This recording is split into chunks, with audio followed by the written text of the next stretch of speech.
నమస్తే, నా పేరు Swapnika Valmiki. Welcome to Mahanadu special.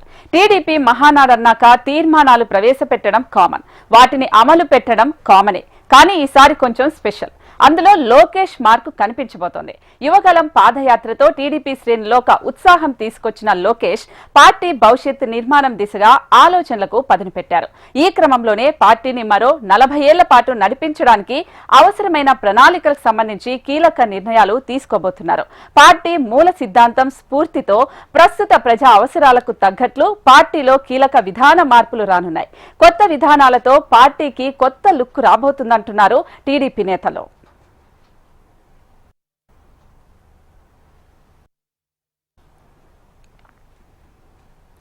గతానికి భిన్నంగా టీడీపీ పండుగను నిర్వహించాలనేది లోకేష్ అభిప్రాయం. పార్టీ కార్యకర్తల సంక్షేమ నిధిని ఏర్పాటు చేసి దాన్ని సమర్థంగా నడుపుతూ కార్యకర్తల మనసులో ప్రత్యేక ముద్ర వేయించుకున్నారు లోకేష్. ప్రస్తుతం భవిష్యత్ అవసరాలను దృష్టిలో పెట్టుకుని పార్టీకి కొత్త ఉత్తేజం తీసుకొచ్చే దిశగా పార్టీని పరుగులు పెట్టించేందుకు అవసరమైన మార్పులు చేపట్టేందుకు కసరత్తు చేస్తున్నారు. కూడు గూడు గుడ్డ అనేది ఎన్టీఆర్ తెలుగుదేశాన్ని స్థాపించిన నాటి మూల సిద్ధాంతం. ఆ స్ఫూర్తి నుంచి మారుతున్న కాలానికి తగ్గట్లుగా పార్టీ విధానపరమైన మార్పులు తేవాలన్నది లోకేష్ ఆలోచన.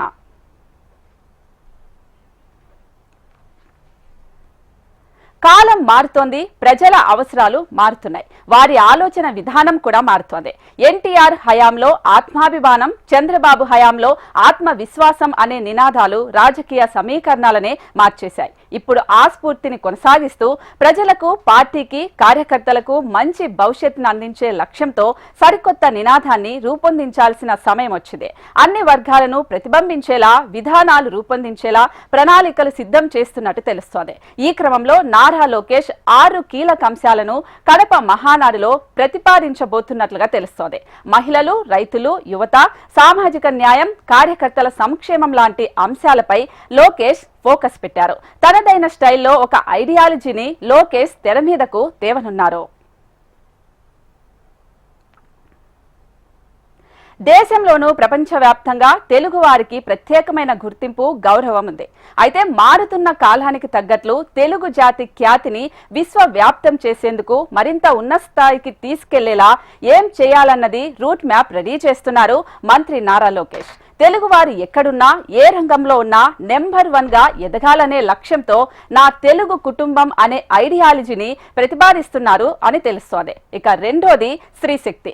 మహిళా సాధికారత, మహిళా శక్తిని చాటేలా స్త్రీ శక్తి పేరుతో మద్దతు ఇవ్వనున్నారు. తెలుగుదేశం కారణంగానే మహిళలకు ఆస్తి హక్కు వచ్చిందని, స్త్రీ శక్తిని మరింత బలోపేతం చేసి ఉన్నత స్థాయికి తీసుకెళ్లేలా ప్రాధాన్యం ఇవ్వబోతున్నారు. పేదరికం లేని సమాజం కోసం ప్రత్యేక అజెండా రెడీ చేస్తున్నారు. ఇప్పటికే P4 విధానాలకు రూపకల్పన చేసి అమలు చేస్తోంది కూటమి సర్కార్. వీటితో పాటు పేదరిక నిర్మూలనకు ప్రత్యేకమైన కార్యాచరణ అమలు చేయనున్నారు. బీసీలకు వెన్నుదన్నుగా నిలవడంతో పాటు స్థానిక సంస్థల ఎన్నికల్లో 33% రిజర్వేషన్లు కల్పించామని, ప్రస్తుత పరిస్థితుల్లో అన్ని కులాలకు సామాజిక సమన్యాయంపై ఐడియాలజీని రూపొందించనున్నారు. ప్రతి వర్గానికి న్యాయం చేసేలా సోషల్ ఇంజనీరింగ్ చేయనున్నారు. అటు పార్టీలో యువతకు ఎక్కువ ప్రాధాన్యత ఇవ్వటంతో పాటు వారికి ఉద్యోగ, ఉపాధి అవకాశాల కల్పనకు అవసరమైన చర్యలు, ఐడియాలజీపై చర్చిస్తారు.